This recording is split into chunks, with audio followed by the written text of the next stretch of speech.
Tommy! My Undertaker! He's coming for you! Oh, yeah!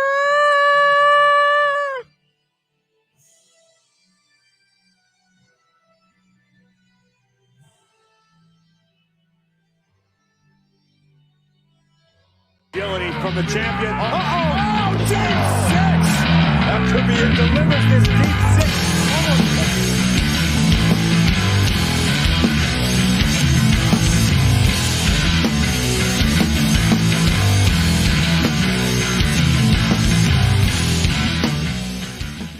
Good evening, Deep Six Pro Wrestling Podcast fans. I am joined by Tommy Smith, How's it going, man? 1515. Yeah. How you 15-15, doing? man. Yeah, for Tebow. You know I gotta show some love for Tim Tebow. I'm doing good, man. You know, it's Thanksgiving. I had a really good meal. You know, I was mentioning it to you earlier. Today was I've been working out again the past few days, and kind of all leading up to today. Today is my favorite holiday of the year. It's just an eater's paradise is a good way to describe it for a guy who likes food so much. So yeah, it's been a good day, man. How about you? Yo, Paul Bear was calling you out tonight. I know. Next, you're gonna have Teddy Long tell me I'm going 1-on-1 with the Undertaker. Holla, holla, holla. Oh, I love it. Honestly, like I told you this before. That's only the second time I've ever heard your Paul Bearer impression, and I can't lie. That's pretty damn good, man. Yeah, I got that one pretty good, and you know, there's some Randy Savage, and Oh, that's a fun one. Hulk Hogan impressions somewhere deep down in my vocals. But yeah, man, what a week, what a day. I am full. I had I wouldn't say over 8, but that turkey, I think they just put something in that turkey that just makes you want to pass out. Yeah, man. My cousin knows the name of what they put in it. I don't even know. But It's like it's some drug that makes you coma. instantly want to go home and take a nap. That's what it is, man. They put it in the turkey before they put it in the oven. Oh man, what a day, what a year. I mean, Thanksgiving is basically the official launch of the Christmas holiday season. We're officially in the holidays. I cannot believe it. This year has gone by super fast. Yeah, man, that's crazy. You know, it's weird to think about. Honestly, I obviously, you know, when it's Thanksgiving, you know that, you know, December and Christmas are coming up, but when you actually say it after you eat Thanksgiving, it's kind of weird to think about. Like, man, this year's been crazy for everybody, you know, just personally, just, you know, everything going on in the world, but especially in the wrestling world. This pandemic has definitely changed things, and you know, we saw the retirement of alleged retirement. You can never know with him. My favorite wrestler of all time this past Sunday at Survivor Series, 30 years after his debut, The Undertaker. Man, what a legendary career. Oh, absolutely. We're definitely gonna talk about him tonight. What a career he's had, and Yeah. most of his career, I would say, 90% of that 30 years, well, actually, no, it's 30 years with WWE. But then you got to take into consideration he was with WCW, Yeah. and maybe one other promotion where he met Percy Pringle, whom we know him as Paul Bear. Yeah. So his career really spans to maybe about 35 years or so, 34, 35 years, but most of that all in WWE, 30 years. Yeah. Very and loyal. Very loyal to Vince. And it's crazy looking back at it, because when you think of you know, this top wrestlers, Hulk Hogan, your Rock, your Cena, they've had a career that they've built off of. You know, they went into acting, or they you know, did other things outside of the wrestling world. Undertaker has been the model of consistency for 30 years in one company. He's changed up his look. He's changed up his wrestling style. And over those 30 years, the coolest thing, I think, is he's constantly put on just fantastic matches. I honestly think that you could count on, you know, less than 2 hands the amount of bad Undertaker matches that there have been. They're all either, you know, enjoyably watchable just because of how much, you know, his character comes off on the screen are amazing because you think of the in ring work and just everything he's done, and it's incredible to just be able to look back at his career and know how much he's changed the business over his 30 years. Yeah, and not to mention his storytelling. Yeah, I wouldn't say that the best part of his career was his wrestling, but his storytelling and in and out of the ring yeah, is just one of the greatest ever. yeah. When you look at some of the stories, I mean, Kane debuted in 97. I want to say Bad Blood 97 at In Your House. They basically had a feud that spanned until around 2010. I think that was one of their last matches against each other. Was their final feud there? I mean, that's 13 years of storytelling right there. You bring in different, bring back Paul Bearer, bring in, man, it's so much to take in just to think about how much he's done over the last 30 years. You're right. I mean, his storytelling, the section of matches between Hunter and him and Shawn Michaels 4 years in a row. And they told a fantastic story. I mean, you just can't get much better than that. Absolutely. Not to mention his basically year-long feud with Mick Foley, stemming from WrestleMania 12 to Survivor Series 96, and then some, and then they kind of fought on and off after that. But Yeah, that was like the biggest part of their feud. Yeah, the many matches with Shawn Michaels and Hunter 4 years in a row, linking those storylines being kind of linked together in a way. Um, and then you had the early years with the Dead Man, and his first run was as a heel, teaming with Jake the Snake Roberts, feuding with Randy Savage and Miss Elizabeth in '91. There's a lot. '93, his feud was basically consumed by Taker and Giant Gonzalez there. I'm sorry. His feud was with Giant Gonzalez and then Yokozuna, and yeah, that program was like about a year-long program on and off. So yeah, there's a lot to talk about. I mean, I have my top 10, but then outside of that, I have honorable mentions that probably could make a bid for the top 10 as well. Um, but yeah, Undertaker's had a great career.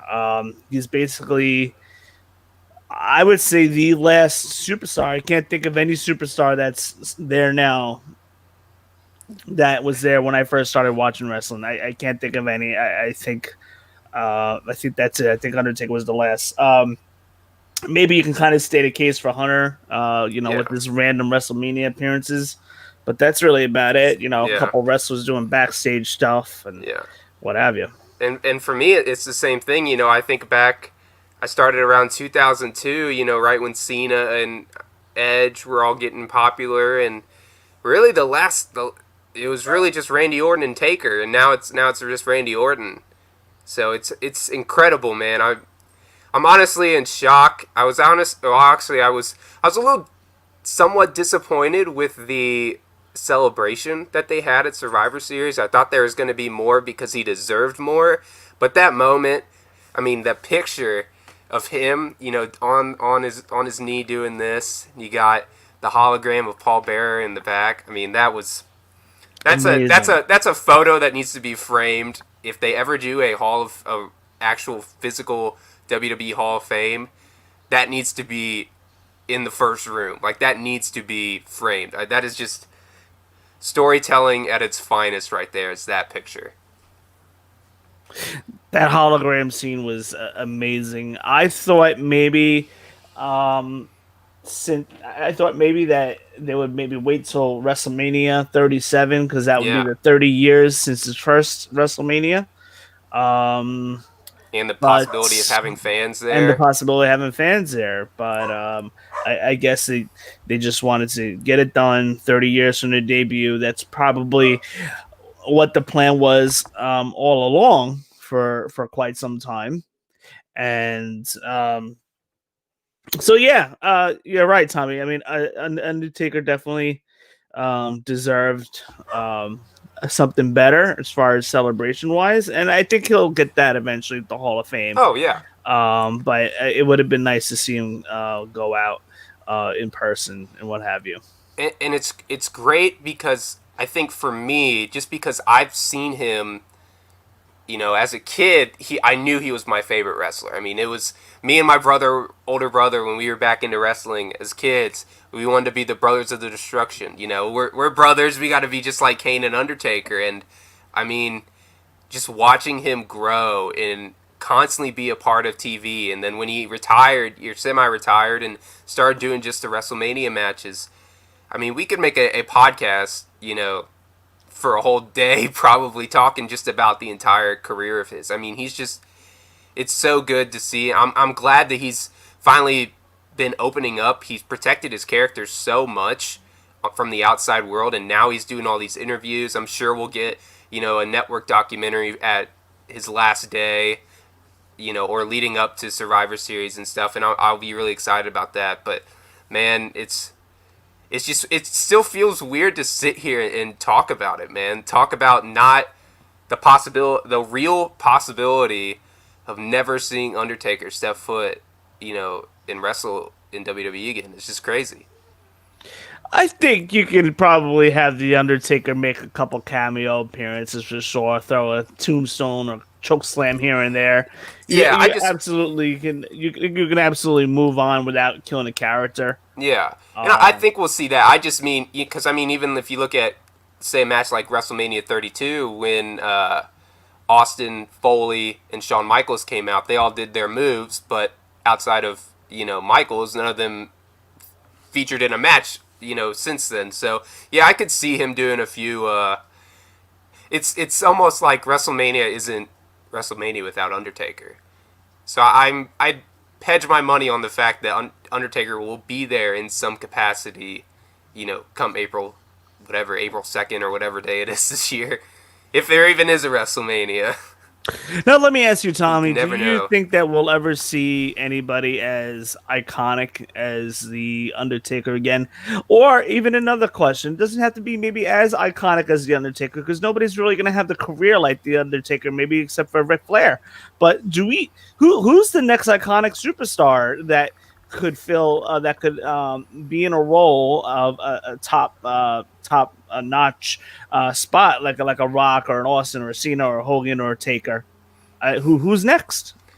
Well, I'll answer your first question. Can there be another Undertaker from that character standpoint? Just having that longevity over his career? No. I mean, when I look at it, even those names that you mentioned, Rock, Hogan, Austin, Flair, Cena, Orton, San Martino, they're all in their own eras. It's just like when you're comparing, quarterbacks, or, Michael Jordan and LeBron James. Yes, there's an argument for each, but you also have to look back at how different the eras were. San Martino held the title for 8 years, in a row. Cena, has held 16 championships. So when I look at it that way, I think that there can be somebody as popular. You create new stars all the time. They're constantly trying to create new stars. But I don't know if anybody will ever, especially with how demanding wrestling is now, just with all the flips, everything, the move sets are changing. I think that's going to take a toll on a lot of people's bodies. And I just don't see another person having a 30-year career that lasts to the point where they're also almost always in the top 5 of most important people on the roster every single year. To answer your second question, somebody who I think could possibly be the next mainstream star like Taker, I'm gonna throw a curveball, man. I've been thinking about it, and maybe it was because you told me to watch this match, but I really want to see Walter have a good WWE run. I love his stuff in the NXT UK. He's got the look. He's got the faction behind him. He can talk on the mic. And he is just brutal in the ring. You can put him against anybody, man. He can go. He can do some matches with big guys. He can do matches with the little guys like your Pete Dunnes and your Tyler Bates. And he can mix it up with the guys like Ricochet. And, man, I really do think that Walter could be the next big star in WWE to the likes of Undertaker. We have a comment from Christopher Hemingway. How are you, man? Hope you're doing well. Hope you had an awesome Thanksgiving. I think the Fiend is today's Undertaker. Well, honestly, I mean that comes down to booking. Um, and you're right. He's not there yet. Yeah. Um, but it comes down to booking first of all. WWE put themselves in a position of booking themselves into a corner last year where Fiend had to take a loss unnecessarily. Um, so it just comes down to the booking and not putting him in positions where he's gonna fail. Was And that just last year? yeah, The about Hell in a a Cell year. match? Yeah, we're looking at like a year and a half. The one, yeah, That was about a year ago. they're talking about the Yeah, Hell in a Cell match against Seth Rollins. yeah, Gosh, man, that seems like forever ago. yeah. It was That's about a crazy. year ago, if I'm not mistaken. That's crazy. Sorry, I didn't mean to cut you off there. I didn't even think about that. Yeah. Just how much stuff has I think it's happened about a in year. wrestling. Yeah, but You, yeah, I you, could. you can't put the Fiend in positions, and also he hasn't been wrestling as much, so that could add longevity. I don't know about a 30-year career, but it could add longevity to a decent run. Yeah, yeah, and I agree with that. My only thing is, how long can you keep the Fiend going? You know, he has been Bray Wyatt, and now he's been even Husky Harris, and all three of those are completely different. The Undertaker was still the Undertaker at heart when he was the Ministry of Darkness Taker, when he was, American Badass Taker, when he came back in '04 WrestleMania 20. He's always still the Undertaker, if you know what I'm saying. So yeah, I would love to see the Fiend. I love his character. I think it's great. I think they finally found something for him to do that people want to watch.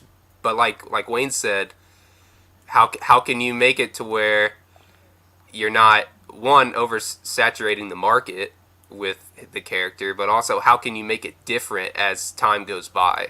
So I'm looking forward to that. But right now, I love the addition of Alexa Bliss with him. I think that's a great choice. I think she's done fantastic work, and I mean we'll just see. I'm looking forward to the Fiend. I think the Fiend's going to capture a title here very soon. I probably say WrestleMania. Yeah, and even if he doesn't, you could just put him, have him in important feuds, meaningful feuds with some good storytelling. Yeah, It doesn't always. I think like his character can get over without the title. yeah, yeah. I saw someone mention that instead of having him wrestle in the ring, like you can have him do that every once in a while, but his big pay per view matches, like they should only have him wrestle at the big five, you know, Rumble, Mania, Money in the Bank, SummerSlam, Survivor Series, and they should all be cinematic matches. Like do something in the Firefly Funhouse or something along those lines. I'd be okay with that. I think that makes his character that much more appealing. You want, the heart grows fonder when they're apart. So if we don't see him until then, it's almost like a thing where okay, it's compared to the Undertaker. Okay, we're getting to Royal Rumble. Taker still hasn't said anything. Is he going to challenge him? Is someone going to step up? And then that's when you build that anticipation and you get to that major match. So that's what I think that would be a really good idea, is just let the Fiend wrestle, sometimes in the ring, but his big matches, his big feuds, let him be cinematic matches and let him just have. We obviously know that he's creative. Bray Wyatt's a creative guy, so let him enjoy it and let him enjoy the character, which is something that he didn't his last few iterations. Absolutely. So what we're gonna do now is Tommy and I each came up with the top 10. We're gonna go back and forth from number 10 down to number 1. Um, Oh but boy. we got some pretty good matches. There were also a lot of honorable mentions that I left off the list that we can always revisit afterwards. Um, but I mean, there's just so many matches and feuds and moments with the Undertaker's over 30 years. But I, me personally, picked 10 that kind of stick out the most. So that's what we're gonna do for you guys. We're gonna discuss our top 10, and maybe discuss a little bit about each of them and then we'll come into landing for the close of the show after we talk about our number ones. But Tommy, would you like to kick us off at number 10? Yeah, man, I will. And honestly, it's even funnier because this was the first ever episode of Monday Night Raw that I ever watched. It was, I gotta scroll up my list here, July 1st, 2002. The Undertaker would. The Undertaker would challenge Jeff Hardy in a ladder match on Raw. Man, that's my number 10. I don't know if you remember that match, if you've Wow, seen it. I do. If you haven't seen it, I have seen that. that match for me, it was so cool because we had a Nintendo 64 and we had the old like WWF Attitude game. And Jeff Hardy and Matt Hardy were like two of the only guys who could like jump off ladders and stuff. And I was like, oh, this would look so cool on TV. You know, like I wonder what it actually looks like in TV. The first time I watched it, me and my older brother are watching it, and I'm like, did they just say ladder match? And yeah, that's what it was. Man, it's an Undertaker and Jeff Hardy in a ladder match. I mean, it made so much better with Jim Ross's call, like, make yourself famous, kid, as he's climbing to the top, and he just almost gets there. I mean, this match was hard hitting. You see Taker take the win here, and he gives Hardy the pat on the back at the end there. I enjoyed that, man. It's hard to find good matches on Raw, especially when you run the risk, like with gimmick matches, of them being, oh, we're going to have a gimmick match and it'll be over in 3 minutes. This was a good, I don't know the exact time, 10 to 15 minute match between two very different styles that meshed really well and kind of foreshadowed the creation of the character of Jeff Hardy that, would win him titles later in the decade. So yeah, this is number 10. It's one of my favorite matches. Not And just this on is this. the match that people consider that launched Jeff Hardy's career. Yeah, this is, and that's what I was alluding to. Is this match really just he made him, he made himself. But Undertaker, when he pats him on the back after this match, and he's like, "You got it," that you can't ask for anything else. Obviously, we know Undertaker is that locker room leader, and when he says Undertaker that, gave Jeff Hardy the validation, which I thought was cool. yeah. So yeah, man, that match is. Maybe it's just the kid in me, and that being also the first match I ever saw, the first episode of Raw I'd ever seen. But that was such a good match. I could watch that match every day, probably. I can't even think of the first Undertaker match I've ever seen. I mean, I could think of the first Undertaker match I've been to, but as far as seen, mine just kind of happened. I feel like may have been I don't know, unless it was like a Raw match in '93 that I can't think of. It was probably like Survivor Series, Foreigners versus the All Americans, because Undertaker didn't wrestle that much. Yeah. On live TV, it was mostly house shows, because that was the big thing. And at that time in the early to mid '90s, you'd be lucky if you see your favorite superstar wrestle on TV. The only time you could really catch them would be on pay-per-view. Yeah. But you'd really see Bret Hart. It'd be like once every 4 to 6 weeks or 8 weeks, you'll see Bret Hart or Luger. And then Undertaker, I feel like I saw him like once every 2 to 3 months on live TV. Like you didn't see your major superstars wrestle on TV. Like they saved that for a house show, pay-per-view, Saturday night main event, and then once TV started going into 2-3 hours, and you saw your favorite wrestlers a lot more often because they obviously needed them to fill TV time. But my number 10, a match that sticks out to me is Undertaker versus Undertaker at SummerSlam '94. No way. You So put that's my this on 10. there? I put this on there not because it's a great wrestling match, not because it's the It's best not a great wrestling storytelling, match. but it is a feud that stuck out to me when I was younger. That's Um, fair. so, for We were those all that kids know one it, day. yeah, for those that don't know, Undertaker was buried alive. Well, no, not buried alive, but put in a casket by 10 guys, including Jeff Hart, Adam Bomb, Mabel was probably out there. All those 1994 mid card goobers, IRS, all out there. Bam Bam Bigelow putting his body over the Undertaker's casket, and then they lit up the casket on fire, and then you see Undertaker reemerge through the screen on top of the screen. It was pretty cool how they did it. But you don't see the Undertaker for months after that. In fact, he took time off. I think it was to heal WrestleMania 10. So Undertaker was not at WrestleMania 10. I would say right around King of the Ring time, they started a build where Million Dollar Man was was looking to bring back the Undertaker, which had everybody wondering, like, WTF, what is going on? Bringing back the Undertaker. And everybody was wondering what it was going to be all about. Is he heel? Does he sell out? Does the Undertaker have a price? So that was the build for the '94, and it was a good storytelling build. Not a great match by any means, but it was cool to see Undertaker versus Undertaker.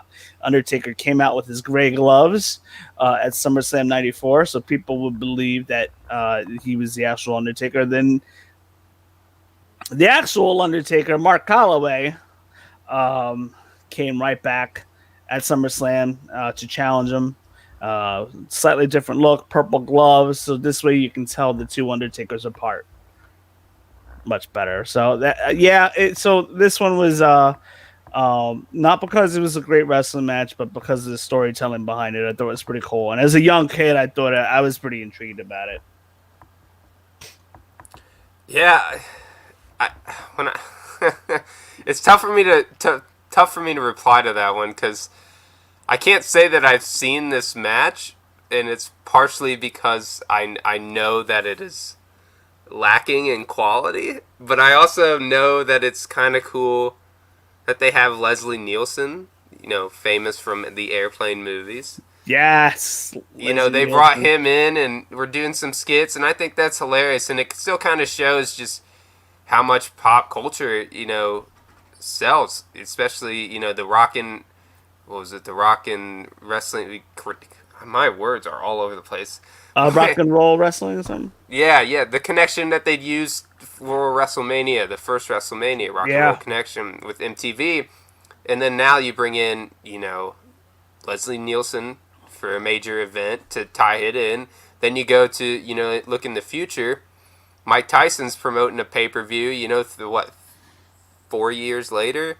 It just shows how much of an outreach, sports entertainment has, in the entertainment section.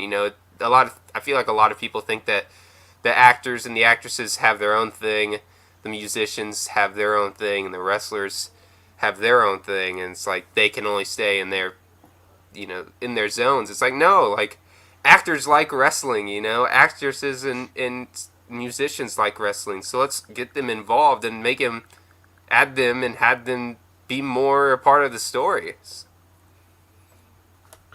So what do you got for number 9? Let me take a quick sig here. I'm mourning people.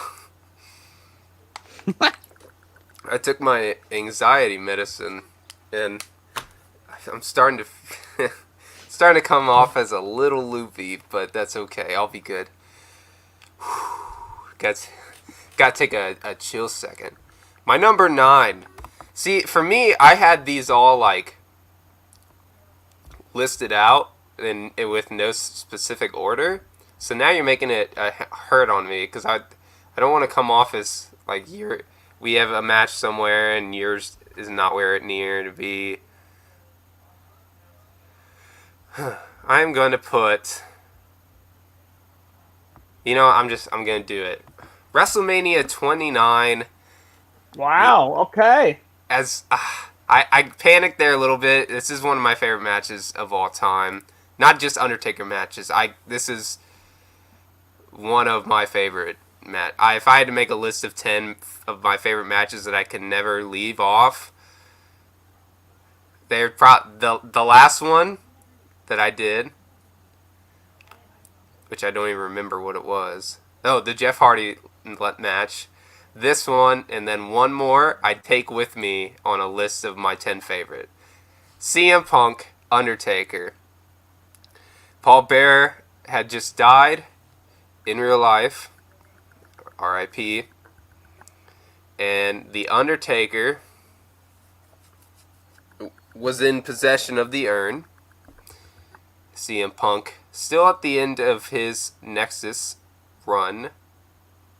No, he was not in Nexus. No, he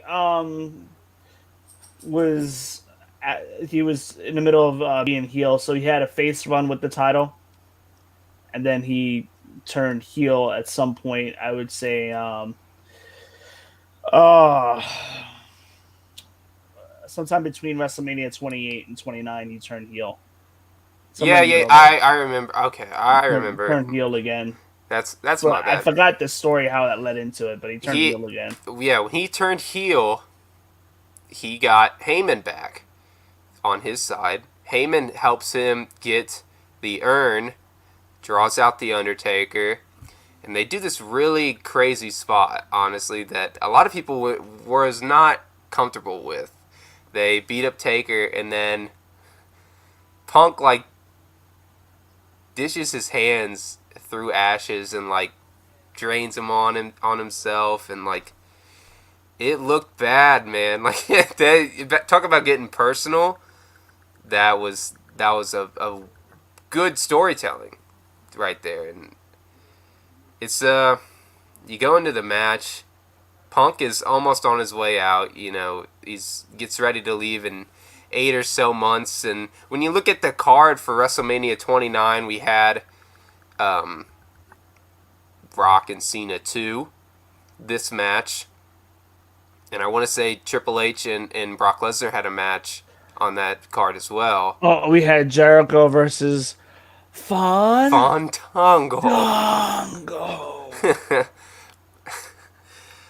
For me, I just don't know how Taker, especially with what had happened leading up to WrestleMania, I don't know how that isn't, the main event. I get that the second match between Cena and Rock is for the title. It's their two biggest names, but I honestly think if they had moved that match to the main event and put Cena and Rock into like the penultimate main event, I think CM Punk would still be with WWE. I honestly strongly believe that, because the one thing he wanted was one main event match at WrestleMania, and he should have gotten it, because this match was fantastic.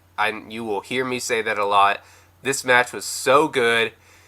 Taker, beating the hell out of Punk for all the mind games he tried to play with the ashes and stuff like that, and Punk bringing that different kind of offense that he brings. You see the top rope dive. I mean, there's so much I could tell about this match, but I know we want to get on to the next one because I've been rambling. And you know what? They didn't need to have The Rock versus John Cena for the title. Yeah. At that WrestleMania, they could have done a rematch like they did the year before. They could have done a rematch with a regular one-on-one grudge match. Yeah, it's one change of the card, and you change it otherwise pretty lackluster pay-per-view. They always taught me you want them to start good and end good, and everything else in the middle can be crap. they'll remember the ending. And if you end it with this match, and Taker's standing tall, 21-0, that's a great visual to go into, Monday Night Raw. That's just how I see it, and I really do think if that happens, you keep CM Punk. I don't think he walks away, and I think he gets future, championship opportunities down the line, and honestly, maybe we may not ever have an AEW if that changes, because I think once Punk left, the wrestlers started to see, like, we can't get control, can't do what we want, so start our own company. It's true. That's me far reaching out there, but yeah, this match, again, this is another one of those matches, if you haven't seen it, please go check it out. It is so good, it's so enjoyable, it's just a really good match. So my number 9, I got Survivor Series 1991 Undertaker versus Hulk Hogan. So this is when Undertaker first won the WWF title at the time, and Hogan wins the belt back, if I'm not mistaken, about 2 or 3 days later at was it Tuesday in Texas. Yeah, So it was a Tuesday quick short run. You lost the title like 2 or 3 days later. So that is my number 9.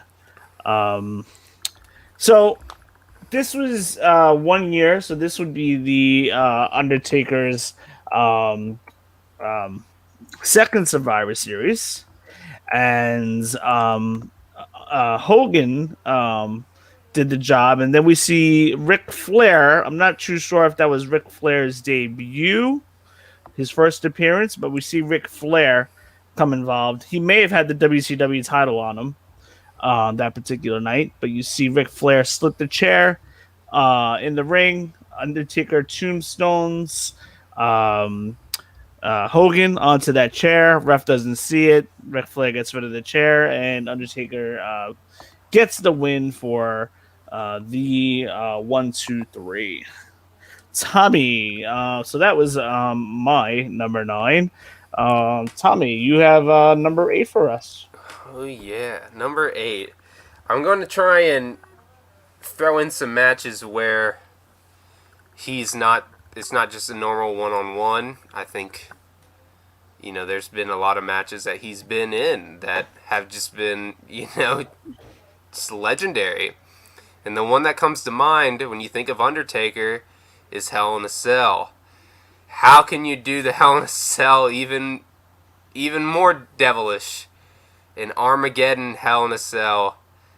Armageddon 2000. 6-man. Ooh, that was a good one. Undertaker, Rikishi, Triple H, The Rock, Kurt Angle. Undertaker, Rikishi, Triple H, The Rock, Kurt. I'm missing one more. Let me see. It's versus The Rock. Yeah. Versus Rikishi because of that him falling off the cage. Yeah. Versus Angle. Yeah. Oh. It's a good thing we have Google. Who are the other ones? Would have not been Taz. It could have been Austin. Yeah, Austin was in it. Was he in it? Yeah. You gotta look this up. Yeah, I'm on it.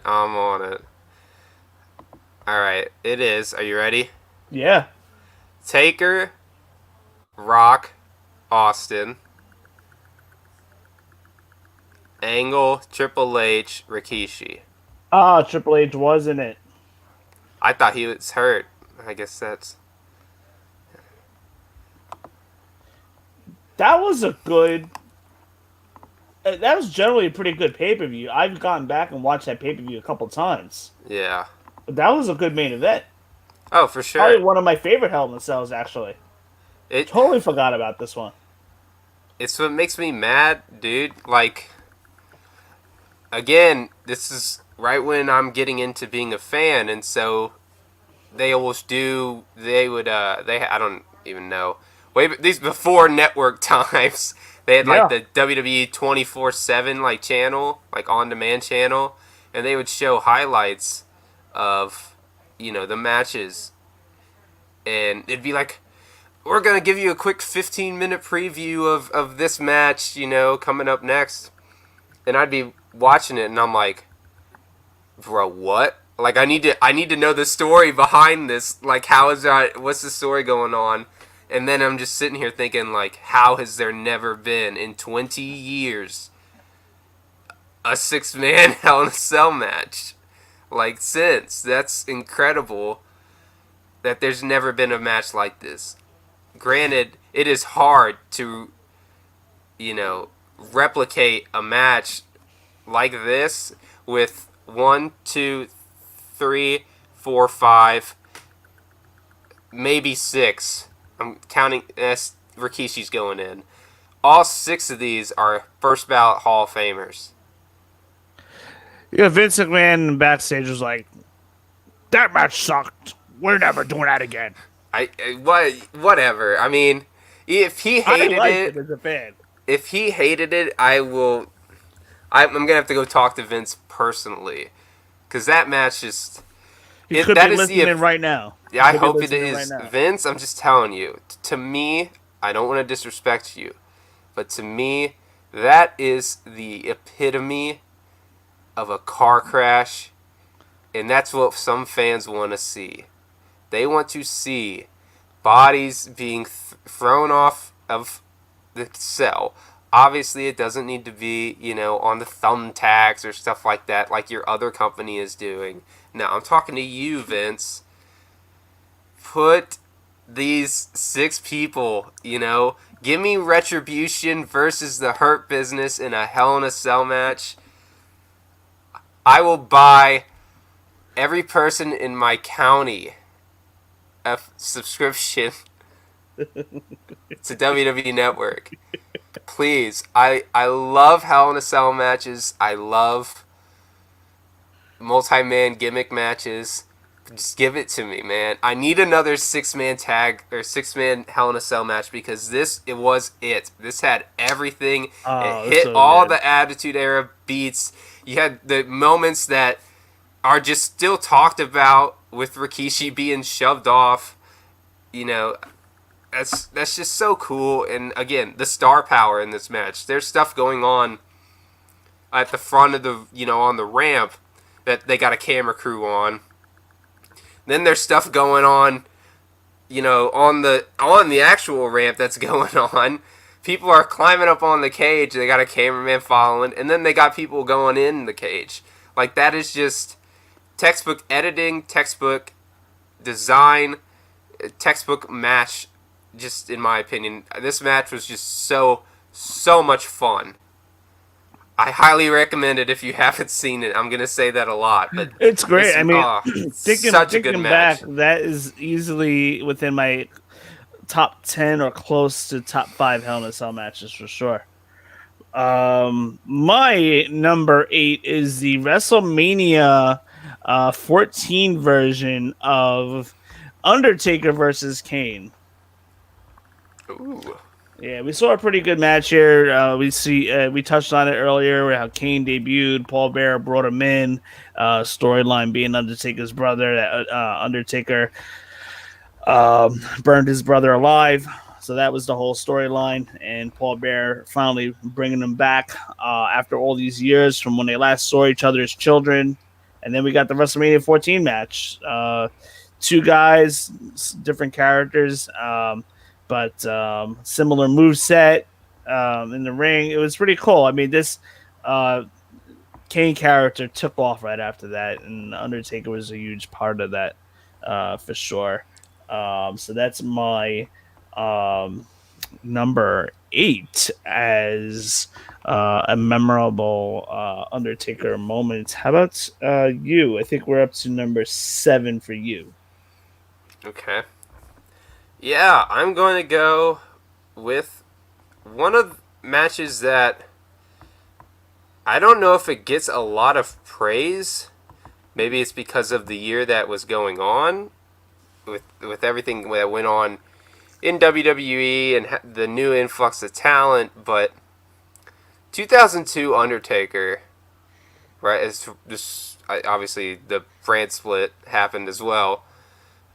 I like 2002 Undertaker a lot, and my 2000 what number my seventh pick comes from 2002, Vengeance 2000 paper 2002, The Undertaker versus The Rock versus Kurt Angle in a triple threat. Mm. I mean, it just rolls off your tongue and you can just hear money come. It's beautiful, man. It's if it weren't for another triple threat between Cena, Rollins, and Lesnar in 15, this would be the greatest triple threat I've ever seen, in my Angle, opinion. let me see. The Rock and Angle, they worked triple threats a bunch of times together, Yeah, with Triple H in the mix too. So, um, the Rock and Kurt Angle had some chemistry there going into that match. yeah. Who went over in that match? The Rock, I think. Maybe I'm wrong. When It's been when all. was It's, Vengeance? That was that for like a title or? oh yeah, it was for the title. Let me look it up. I thought it was The Rock, but on it, no.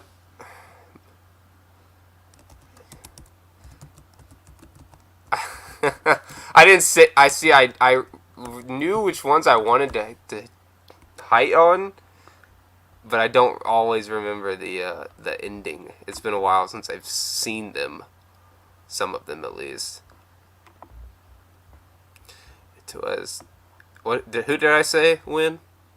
Undertaker. Oh, Win. I think you said The Rock. Or oh something. yeah, The Rock did win. Okay, I The was Rock. right. Okay. Yeah, I was right. Yeah. When was that? Okay, so that had to have been the one pay per view. This had to have been before SummerSlam for sure. Rock would have had the title, I think, right? Yeah, Yeah, Rock would it's have had. Did Rock win the title that night, or he defended? at Vegas Yeah, in that or triple threat. Vengeance. Yeah. He Taker was the champion going in, Okay. and then The Rock beat him in Angle, and then Okay. that would lead to Taker going to was it No Way Out, Oh. or the one Taker would be in a feud with Lesnar that would lead to their or No Mercy. That's what it was. No Mercy was the one where they had the Hell in a Cell match. Yes. Yes. Brock. Taker versus Brock Lesnar later that year. The Yeah, Rock. The Rock was already gone, and Lesnar had already beaten the Rock at SummerSlam. yeah. So that's how it is. Okay, yeah. Lesnar took the title off Rock at SummerSlam, and then held it to No Mercy for the match with Taker. Confusion. Sometimes you feel prepared, and sometimes you just don't. This is weird. Let me see something. Let me say 10, 9, 8. Oh wow, I threw in okay. So just to mention the okay, so I doubled up one, but that's fine. Um I'm gonna before I go into my number 7, I'm gonna also put an honorable mention, piggyback it off of my number 8, Undertaker versus Kane, WrestleMania 20, when Undertaker got done with his American Badass gimmick, and then I forgot what the storyline there was, but he took a hiatus for a while, and then Undertaker came back as the dead man to face Kane at Madison Square Garden, WrestleMania 20. I was there. My first WrestleMania. Yeah, that was awesome. The buzz that night was incredible. But But for my number 7, um, so we got your 7 in, awesome. My number 7 is going to be um, the Undertaker versus Yokozuna feud, 93 through 94. I'm just typing it in as I go here. So, 93 was the year that Yokozuna had the belt, and he was the top heel star going into 93 and 94. And maybe a little bit into 95. 95, he started dropping off. But so my first major feud of watching weekly was the Undertaker Yokozuna feud. He was when I first started getting in, he was in the middle of his feud with Giant Gonzalez, and then after that, they did the All Americans versus the Foreigners at Survivor Series 1993, live from the Boston Garden, and Undertaker and Yokozuna, I believe, both got counted out, and Undertaker put Yokozuna's head, uh, or sorry, Yokozuna put Undertaker's head onto the steel steps, and Undertaker just pops up, but didn't phase him, and then Undertaker puts Yoko's head in the steel steps, and that's kind of how they started the feud there, which led to the Royal Rumble '94, where Undertaker, like we talked about before, Undertaker was burnt alive in a casket, and we didn't see him for months. And then they continued on to the story because there was no closure to that. They continued on to the story into Survivor Series 1994 with their first casket match. I don't want to say it was the first ever, but it was the first ever one that I watched live. Undertaker versus Yokozuna in a casket match with special ringside enforcer Chuck Norris. Chuck Norris handled some business with some people that wanted to interfere once again, like they tried to do that night, like they did at Royal Rumble '94. But Chuck Norris was there to make sure that didn't happen again, and Undertaker got the win there. So that was like a 1 year long uh, build for when they started that up to that point. And then after that, Yokozuna never got any. He was featured heavily for another year, but he didn't get any title shots or anything like that after that. He was tagged with Owen Hart, tag team titles, and a couple different feuds here and there. So Yokozuna's career dropped off not far after that. Um, but rest in peace, Yokozuna. You're number 6. See, I'm trying to balance it out to where, because I've noticed a lot of yours are, early 90s, and I'm kind of leaning more towards the newer stuff. And I want to get a good mix of stuff. So that's kind of why I went to the 2001. But yeah, you know what? One of my favorites, and I almost feel bad not saying this one because it should be on the list, because it's just it maybe not the match itself, but the after effect it had. Undertaker versus Ric Flair at WrestleMania 18. I was thinking about that. I think I have him as my honorable mention. I mean, yeah, the match was nothing special, but when you think of dream matches, if you could, just put from any company, I mean, of course, Taker and Sting, and that's Taker and Goldberg. That's been done. Taker and Flair, man, like that was never done, and it finally had the chance to happen. If you listen to the stories, Flair says going into that match, like, I can't work with Taker. Like, there's no way. Like, Taker's gonna like make me look bad, and Taker wanted to just be like, dude, like, you're the Nate, like, you're gonna be okay. Put on a really good match on a great stage at WrestleMania, one of my favorite pay-per-views of all time. And if you look at, there's some backstage interviews and documentaries and stuff, and he said, that match reminded me why I still love wrestling.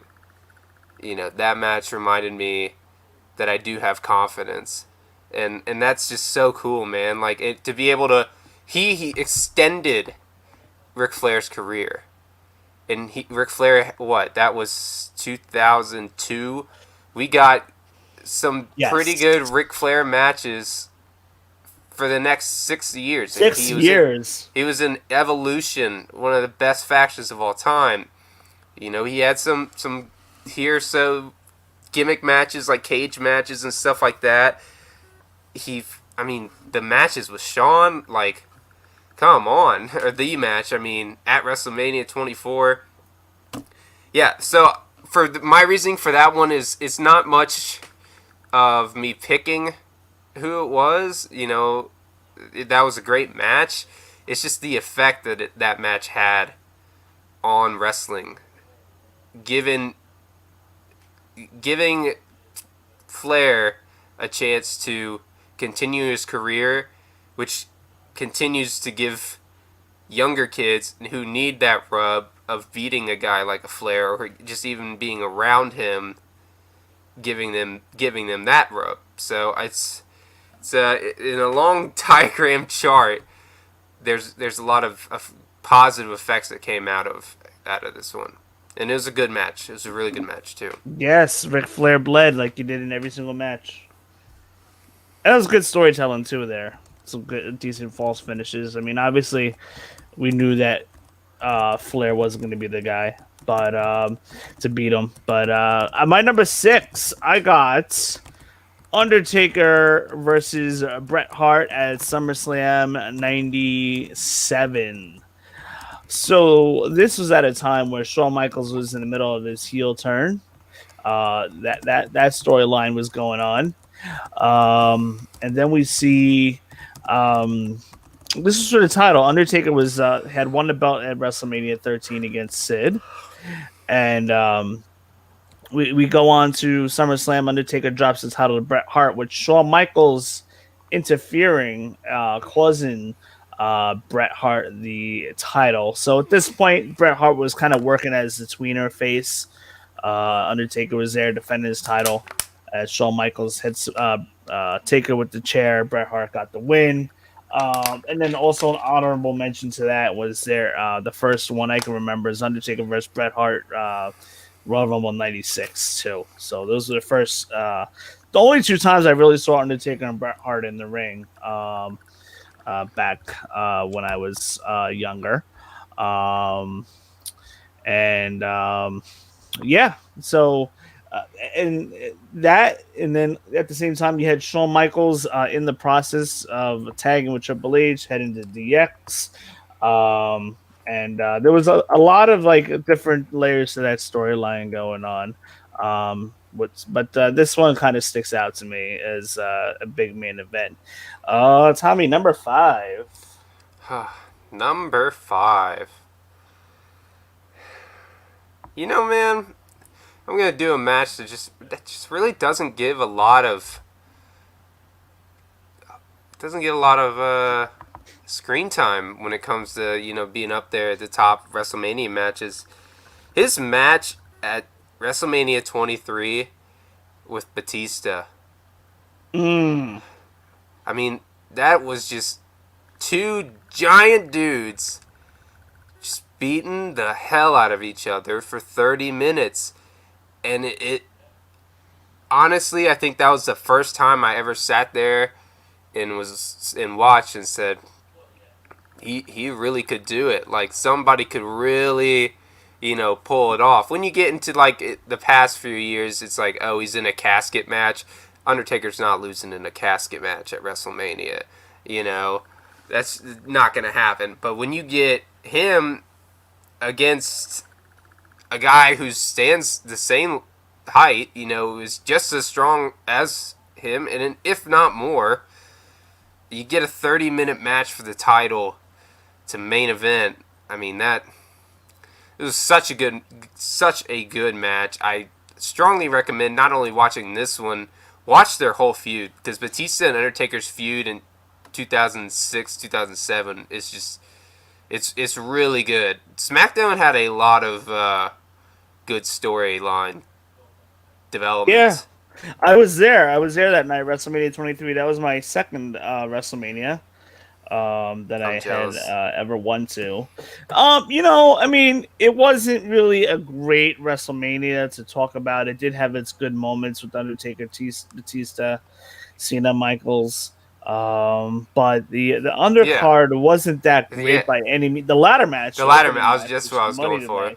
Yeah, But other than that, the mid card was not that good at all. yeah.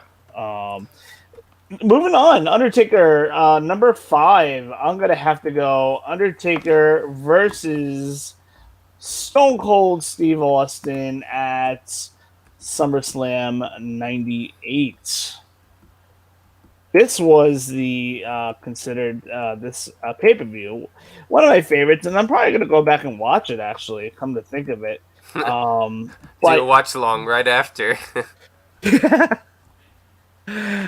so there was a lot of intensity in this match. These guys were both working as a face.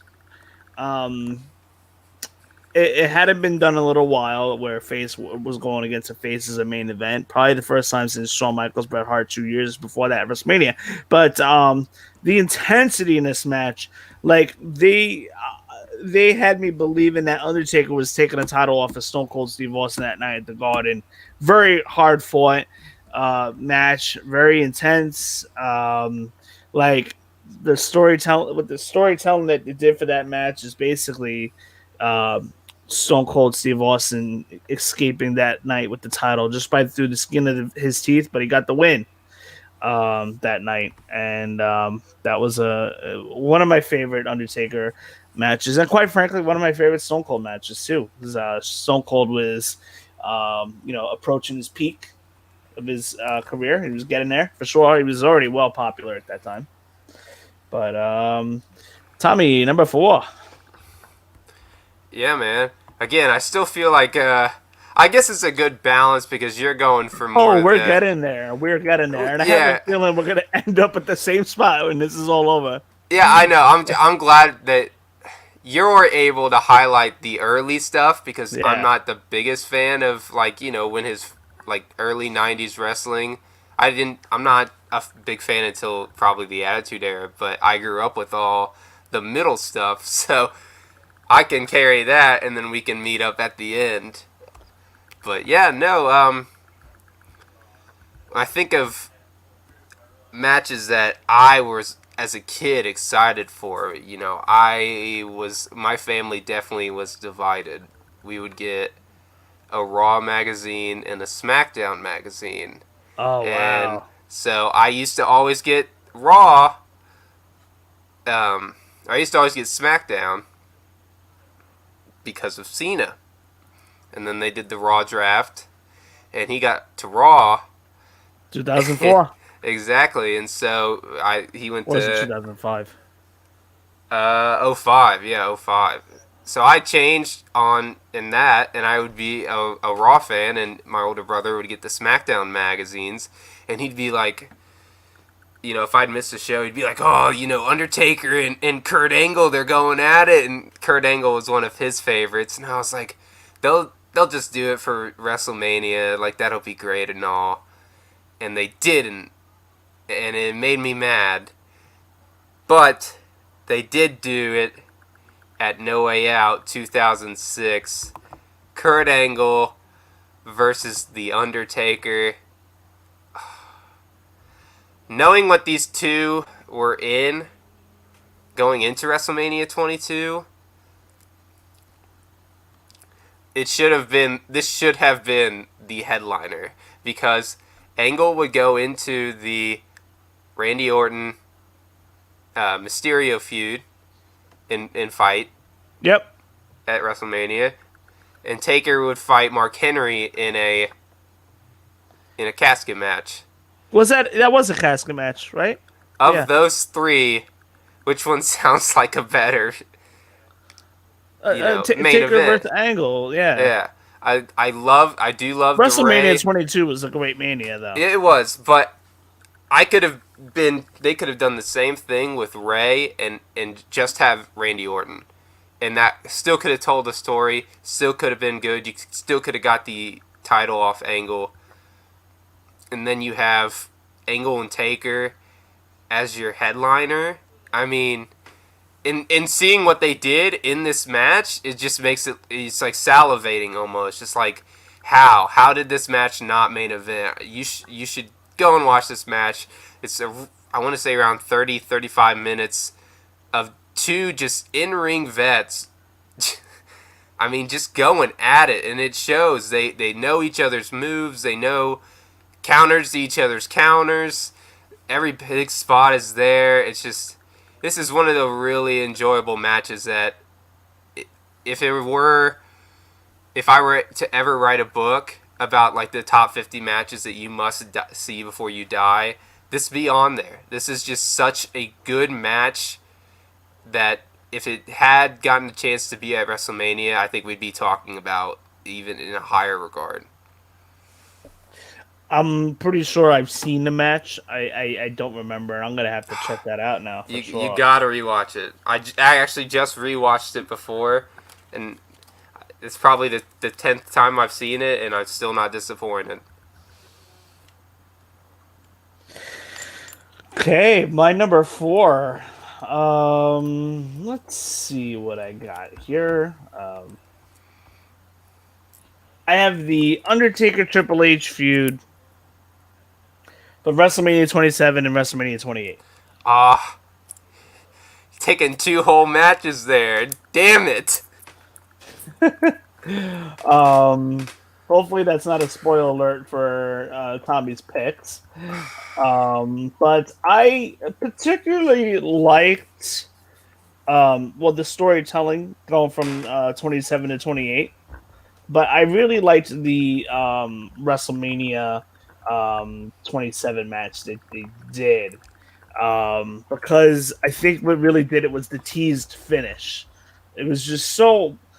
First off, the build to the match. You see Undertaker come to the ring when Triple H first challenges Undertaker. You see Undertaker come to the ring looking at Triple H, and then they both look at the WrestleMania sign, and without even talking, without even saying a word, you knew that Undertaker accepted Triple H's challenge to get into that ring at WrestleMania, and it was just amazing. And then with the Undertaker having the um, submission move, I forget the name of it, but he had his submission move that he was doing quite often. Hell's Gate. Hell's Gate. Hell's Gate. Yeah, and you see Triple H fading, fighting, and then you see him like come alive for a couple moments, reaching for the sledgehammer, and you see Triple H fading and teasing a possible comeback, and then he fades right before he can and taps out. It's just the way they did that finish was just amazing. I was there for it, Atlanta, Georgia. One of my favorite Undertaker matches that I've been to, for sure. So that is my number 4. Tommy, what do you got for number 3? Yeah, man. I'm trying to think of which one you. So you said 27 more than 28, right? Yes. Okay. Well, then let's just, my number 3. Well, I'll find a way. Yeah, let's do 28 for me. What did you like about 28? WrestleMania 28 was the first pay-per-view that my parents don't know about that I bought. I was still, gosh, that was 2012. That was the first time I'd ever bought a pay-per-view. And it was so cool, man. First time I'd ever seen one live, like seen a WrestleMania live or anything before the network and stuff. And just that moment alone, I was like, you know what? I was at the age. I'm gonna teeter here for a second. I was at the age where it's like wrestling was frowned upon. You had your small cliques of people who liked wrestling, and I was like watching it. I was like, no, dude, like this is so cool. Like I'm enjoying the hell out of this, and I embraced it, and it helped me find my love for pro wrestling, and lead me to this, and lead me to working with Back Sports Page and stuff. But this match, man, from Metallica playing Yes. playing the Sell Down and even playing the match promo. Taker reveals he shaved his head, because of all the days that he didn't have to leave, or all the days that he was on a stretcher, or had to be. I'm got it mixed up. He had to be carried out. Triple H walked on his own power, and for every day that something like that, if I don't remember the whole story. Listen, Undertaker just shaved his head, and it made it look good, and more menacing. And I mean, they beat the shit out of each other. I apologize for I don't really have a censor button, but yeah, they really beat the hell out of each other. It was impressive the amount of different spots that they could do, that they went for. A lot of times you see in a Hell Cell match, now it's just how can we get to the outside, and do something out there. This match took place in the Hell in a Cell. They didn't leave. They were using storytelling and emotion and the weapons that they had in reach to tell a 55-minute story.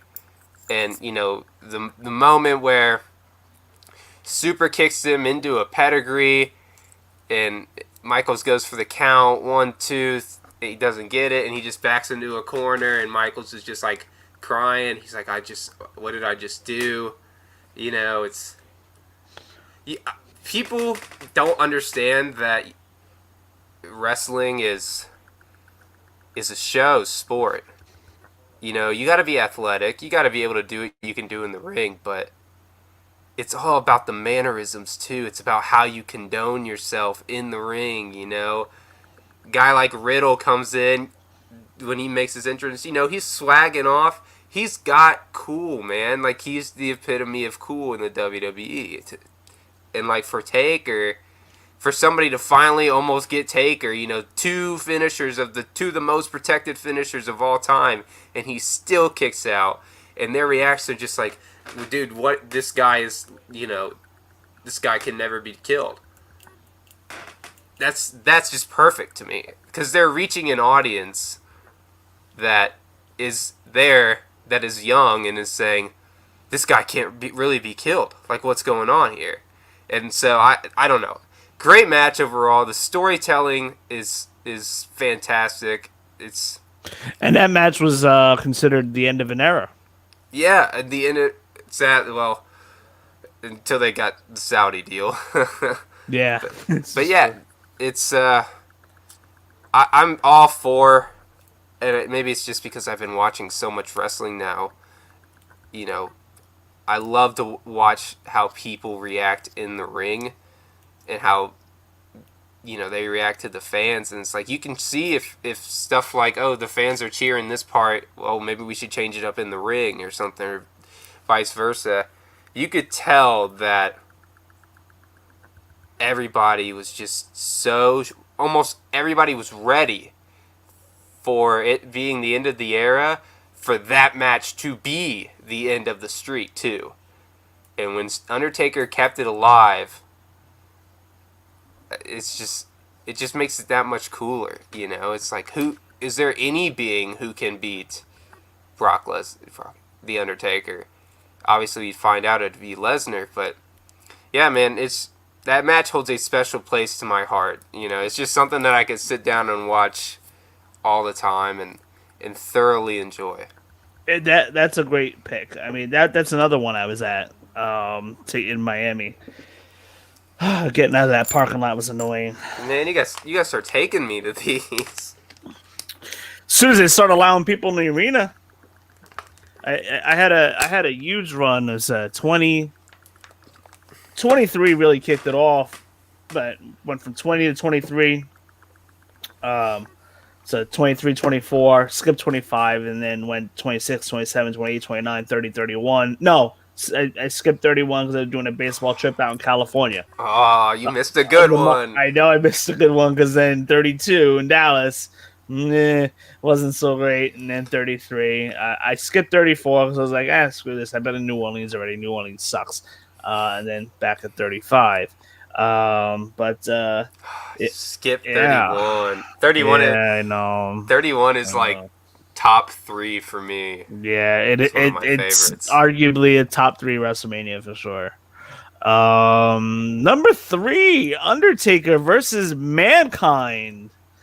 SummerSlam 96. Undertaker basically helped make the Mankind character uh, is what it was, and vice versa. They had that boiler room brawl in Yeah. '96. Mankind debuts on Monday Night Raw, as we know. Mick Foley debuts the night after WrestleMania 12, attacks the Undertaker with the Mandible Claw, and then Mankind for months going on a series of giving everybody in this path the mandible claw, making people foam out of their mouth. Yeah, so we see Mankind and Taker feud. They had some barn burner of a match, the Boiler Room Brawl, and then leading to the match, the Survivor Series 96, in which I was at. That was another barn burner with Executioner tried getting involved. That didn't work out. Paul Bearer, I believe, if I'm not mistaken, was hanging above the ring as he was locked in a mini cage. We saw Undertaker and Mick Foley has had basically a year-long feud, and they wrestled on and off after that. But '96 was their year. That was their feud that really helped kick off the Attitude Era, and they really kind of helped launch each other even further in their careers, and especially the Mankind character for sure. That really helped. Undertaker really helped launch the Mankind character. Um, that's my number three. We are winding down. Tommy, number two. This is going to get very interesting now. Yeah, I want to do something that's out of the box. I feel like we all know like what's gonna be number one. I mean, there's. I'll do it now. Oh, do you have a different choice? Could. You know what? I'm gonna spice up something here. I'm gonna do. Mine's not even really a match. Well, it kinda is.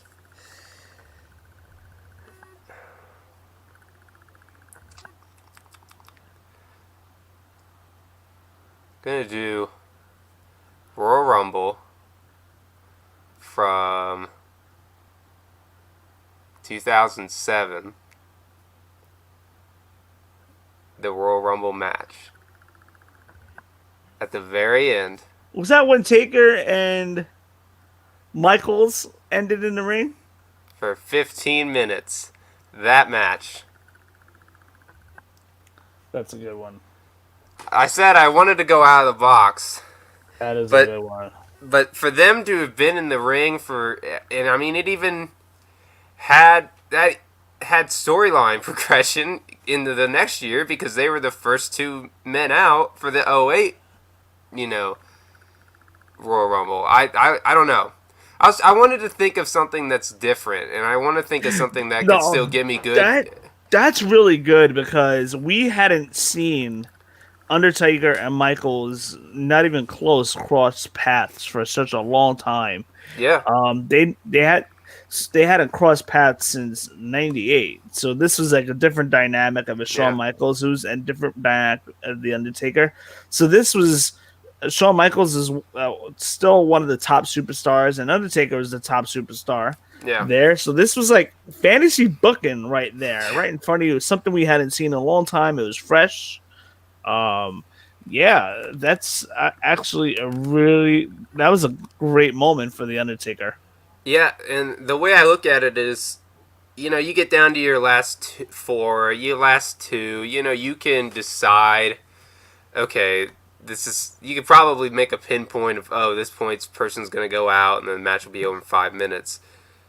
And then when it got to two, you're like, okay, who's going to win here, and the fact that most final twos in Royal Rumbles last maybe a minute, 2 minutes tops, 2:30. This match lasted like an extra 12 minutes of just them again beating the hell out of each other, and it had stakes. You're going to WrestleMania. This is the biggest, the granddaddy of them all, as they say. Like, to put them in that pressure, I mean, not that needed any pressure to perform, but to put them in that pressure on such a huge night and for them to deliver that much storytelling in that small of a match, it's incredible. And I know it doesn't get talked about enough because it's not officially a match, but yeah, the last 15 minutes of the Royal Rumble match, where it's just Taker and Michaels, go back and watch it. I mean, honestly, the '07 Royal Rumble is great to begin with, but pay attention to those last 15 minutes because they are fantastic. We are down to our last two. That was Tommy's number two, Royal Rumble 2007. My number two. Here we go. Undertaker versus Shawn Michaels, WrestleMania 26. In my opinion, the better match than 25. 25 was a very good one, though. But they had their match the year before. 26, there was a little bit more on the line because Shawn Michaels was trying to get that match with Taker. And if I'm not mistaken, Taker didn't want to do it at first. Shawn Michaels got that match. And at the same time, putting his career on the line. Um, there were some false finishes where I think Shawn Michaels no sold a tombstone or something. He no sold one of Undertaker's big moves, um, and then Undertaker delivered another tombstone and won it. But the false finish here, the storytelling here was great. It was Shawn Michaels' last match. The funny thing is, after WrestleMania 26, we went to Raw the next night, and that was in Phoenix. Saw Shawn Michaels' retirement, what have you. The next day, leaving from Arizona to New York, we see Shawn Michaels in an airport. I'm ahead of the guys, so I see Shawn Michaels already grabbing his stuff at the end of the belt, and it was my turn to get my stuff at the end of the belt. I see Shawn Michaels, so I had to go there anyway. So I said hello to him, and awesome job at WrestleMania against the Undertaker. I loved it. I had 10 seconds to say what I had to say. 10 seconds because he was with his kids. Funny thing is, Michaels wouldn't talk to the friends that I was with. Totally blew them off because he was just kind of didn't want to be bothered Yeah, and yeah. focused. And then another funny story attached to that is my friend goes into the bathroom and Michaels is in there, I guess in one of the stalls. My friend's going to the bathroom and here's Michaels talking to whomever with Michaels saying that he's going in the Hall of Fame next year regarding WrestleMania 27. So I thought that was pretty funny. And we found out first about Michaels going to the Hall of Fame because my friend heard the conversation with Michaels talking on the phone in the bathroom. So That's I thought it was funny. pretty cool. But yeah, getting back to Undertaker versus Shawn Michaels, one of my this could very well be my favorite Undertaker's match that I was at. As far as storytelling, it's right there near the top. Obviously, it's number 2 on my list. Great match between the two of them. Their chemistry was phenomenal. This is their second match in a row. So you kind of had to believe that maybe Shawn Michaels would probably get that win back. But that wasn't the case. Shawn Michaels called it a career. He wrestled one more match again in Saudi Arabia, as you mentioned before, Tommy. But yeah, I know they should have not done that. Boo. They should have not done that. But it's not the lasting impression I want to get. But yeah, Taker vs. Shawn Michaels, WrestleMania 26 2010 was awesome. Decent WrestleMania all around. But that was one of the major headlining matches. So before we get to our number one for the night, before we close it out, make sure you guys are subscribed to the Deep Six Pro Wrestling Podcast. For those of you guys that have come across this and are watching, make sure you subscribe. Hit the subscribe button. It takes 2 seconds. Share with your friends. We had somebody comment earlier, which is awesome. Thank you, Christopher, for being involved in our show. And, we'll shout you guys out when you guys are watching, commenting. This is your show. We want you guys to be involved. But yes, make sure you follow the Deep Six Pro Wrestling Podcast. Subscribe now on YouTube. We're available on Twitter. Make sure you subscribe to us on Twitter too. Follow us this way. You get all the news of what we're doing. And then we're on iTunes, Google Podcasts, and Spotify, and more. So here we go. This is the big moment that you guys have been waiting for. The number one on each of our top 10 lists of Undertaker matches or moments. Here we go. Drum roll, please.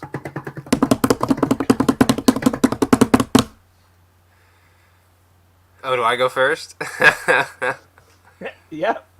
It's on you, man. I'll just preface it with this. When I watched this match, I told myself that might have been the greatest match I've ever seen.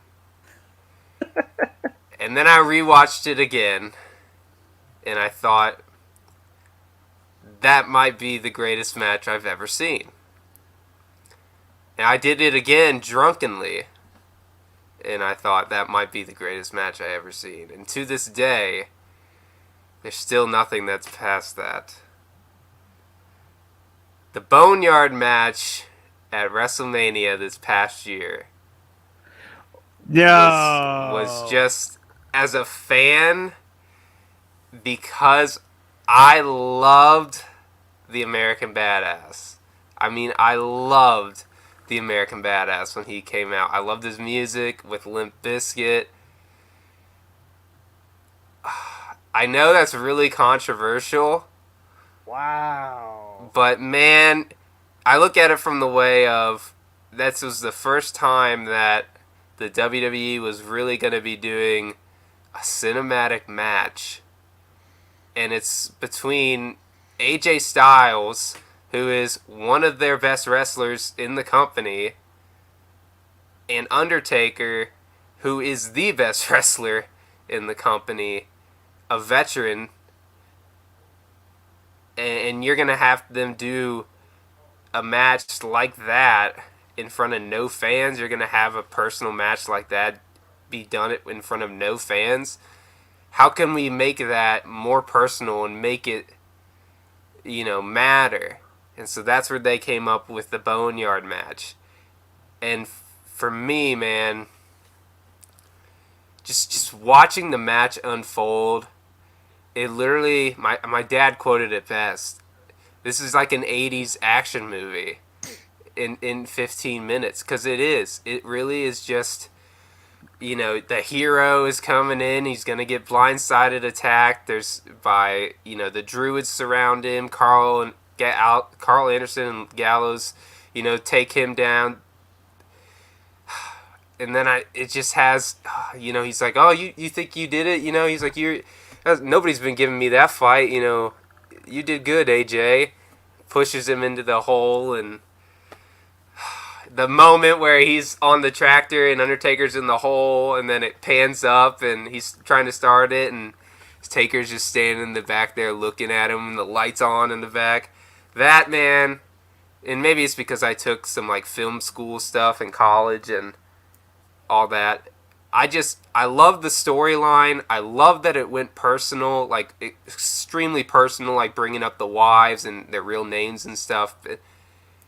I just love that they let Undertaker have fun in his final match, because you can tell when he's driving away and they got the Undertaker T symbol, being drawn in the That back, was a and good visual. he's on his bike and he lifts a hand up.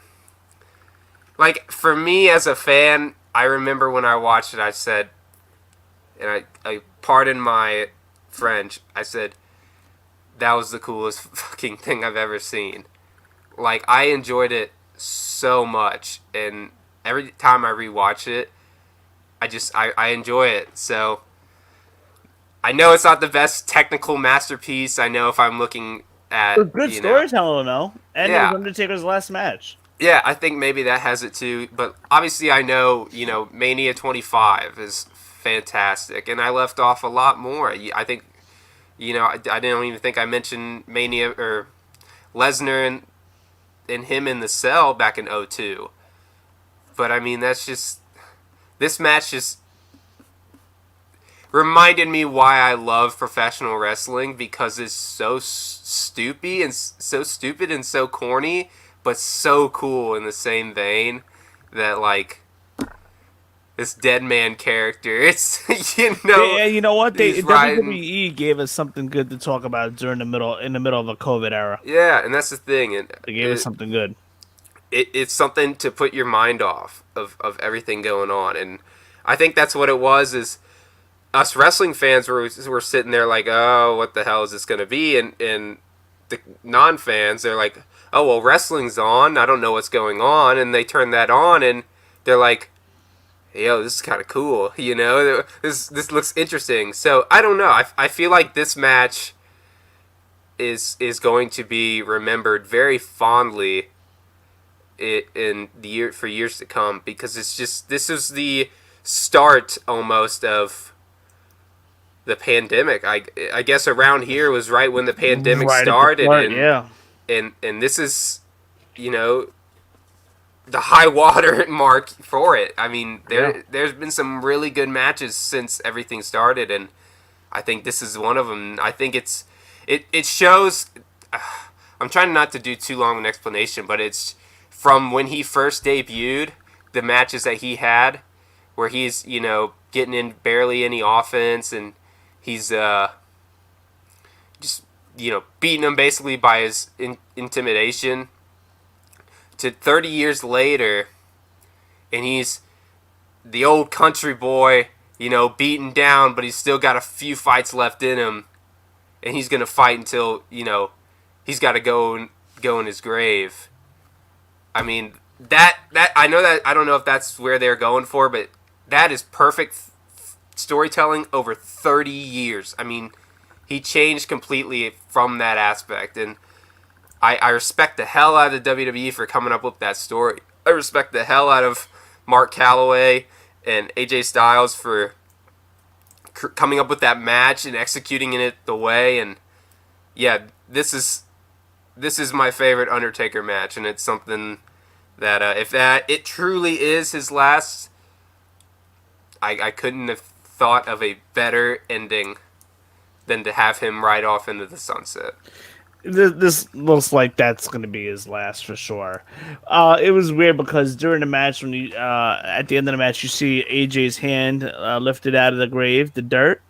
You saw that visual. I mean, that spot right there kind of gave me the impression like maybe WWE was leaving an open window for one more match with Taker and AJ for Undertaker's 30th WrestleMania, which would be WrestleMania 37. Yeah.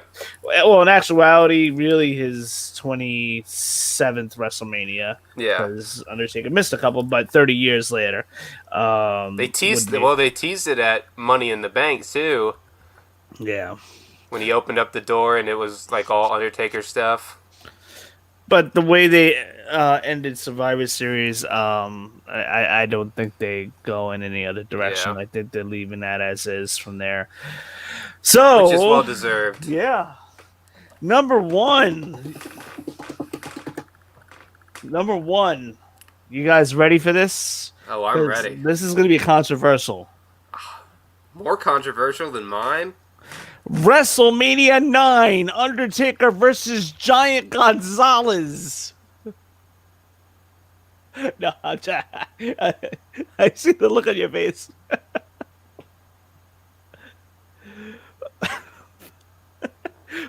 Folks, if you're listening to this, you should be subscribed to our YouTube because the look on Tommy's face right now is priceless. It is not WrestleMania 9. It is not Giant Gonzalez. Hell no. Actually, that in fact might be one of Undertaker's worst matches, believe it or not, Undertaker. But it's the obvious, the biggest thing that probably happened in Undertaker's career. My number one is. Hold on. Undertaker versus Brock Lesnar at WrestleMania 30 in New Orleans. I was there for this, and it was weird. I had a weird feeling, but I couldn't put my finger on it. It was just a weird day. Um, we had weird seats. I was so frustrated about my seats. Like I had a nice direct view of the ring and everything that was going on, but I couldn't see the whole top half of the entrance. It Yeah. was cut off because I was under an overhang. So I was a little frustrated. Walking into that stadium was ridiculous. The aisles were like school, as thin as school hallways. A very, very small stadium, and you got thousands of people rushing in. Yeah. I didn't even have time to get my food or go to the bathroom. In fact, when I did sit down, I didn't even want to go get food and go to the bathroom because I was afraid it was taking forever. It took us 45 minutes to get to our seats from the moment we walked into the stadium to get to get to the seat. It was ridiculous. Yeah. That's But crazy. I had a very good visual of what was going on between Undertaker and Lesnar, and I'm watching, and then all of a sudden I hear the mat hit 3. Like I hear the ref. I'm like, wait a minute, what? Like I was paying attention, but I wasn't. Like I was seeing what was going on, but I didn't think anything was going to happen there. See, Lesnar put Undertaker in the F5, and then the referee hit the 3, and I was one of the fans. Like, what the hell just happened here? Like, I looked at my buddy, and the arena was stadium was so quiet. You heard everybody yell, "Whoa!" like kind of that, like in shock, and it was quiet. I Yeah. couldn't believe how quiet it was. I never experienced such a thing in my life. Paul Heyman was in shock. You see him looking on. And then you see 21 and 1 show up on the Titantron and on the screen. Like we just couldn't believe what was going on. So let me tell you, this was so big that I had people that don't even watch wrestling or watch WrestleMania texting me about it. It was on the radio. Yeah. I Same. heard it on the radio the next day. Uh, They were talking about the Undertaker streak. did, Like this did, thing was huge. and that's the thing Big. is, before ESPN was with WWE, I think they started their partnership in 2015. So the next year, I was sitting in a group of people. I was at church, small group, and I had told my mom because it was the day of my birthday was that WrestleMania, and it was the day that the network was coming out. Yes. Oh my god. And I said, "Mom, I'm gonna be gone. Can you get me the network?" And she was like, "Yeah, I'll get it for you. Don't worry." Of course, she didn't get the network for me, and I'm sitting there, and I turned off all my notifications on the WWE app, Bleacher Report, Twitter, Instagram, Facebook, and I get an ESPN update. They weren't even in affiliation with WWE yet. That said, MMA star Brock Lesnar defeats The Undertaker streak. And I literally got up and threw my phone. It shattered a little bit. And I went home. I was like, I'm sorry, guys. I'm going home. Like, that was going to be the first pay-per-view I'd ever seen live. Like, not had to pay for or anything. Like, at the biggest moment, and I missed it. And so Oh my gosh, Why?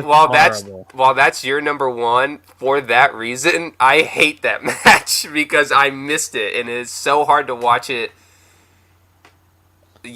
Not live. Knowing how, if I turned it on right now, I don't know if I could get through it because it just like it doesn't have the same effect on me, and it's just such a monstrous, major event that happened that I had a chance to see and I didn't. It's just weird. But yeah, I understand the It number was one a ranking though. crazy night that night. It shocked the world. It was the most talked about thing the next day at the water cooler. Yeah, Oh man, wow. I mean, I knew we saw something special that night, and um, but yeah, that was in New Orleans. Yeah, not we'd be here all night talking about what we experienced yeah. over there in New Orleans. But yeah, I mean, I have a couple honorable mentions, some of which made your list. Um, Undertaker versus Jimmy Snuka at WrestleMania 7, Undertaker's first WrestleMania. And there's so much that we didn't cover because Undertaker had such a long career. I mean, I didn't really cover anything in his American Badass years. Maybe other than Which Undertaker stinks. Lesnar in 2002, Yeah, there wasn't anything really that's sticking out as yeah. far as that era goes. He was kind of in Which and out. which stinks because American Badass was my favorite. Yeah. Undertaker debuted in Survivor Series 1990 with $1 Million bringing them in, and then Undertaker versus Batista WrestleMania 23 was a good one that was on your list, and the Undertaker versus King Mabel feud was pretty cool as far as the storytelling goes in '95 with I believe it was Mabel. Yokozuna and either Owen Hart or British Bulldog versus Diesel, Shawn Michaels, and Undertaker. And Mabel and Yokozuna crushed the Undertaker's face. Diesel and Shawn Oh yeah, Michaels. yeah, yeah. Diesel and Shawn Michaels are beaten up. That was almost a 1 hour match. And Undertaker came back with the mask, a special mask on, and they wanted the fans to believe that his face was crushed by Mabel, and then they had that feud going into Survivor Series '95, I believe, when Undertaker came back. But anyhow, well, um, we covered a lot, It didn't and seem like it, even though we man. covered a lot, there's so much more to cover I with know, man. Undertaker's career. We need to. Unbelievable. We should do a. Maybe it's something we should do is an Undertaker watch along. One of those Undertaker compilations on the network. Just watch along. Go with it. Absolutely.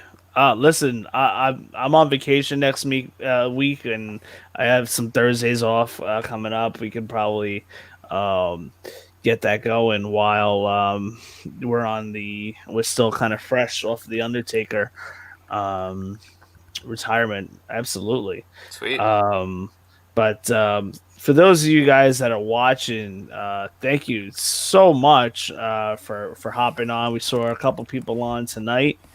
Tommy, thank you so much for hopping on. And just remember, make sure you subscribe on YouTube, Twitter. Follow us on Twitter, get all our news and updates there. iTunes, Google, Spotify, and more. And that pretty much wraps up our show. We are coming in for landing, guys. Thank you so much. And you guys enjoy the rest of your Thanksgiving weekend.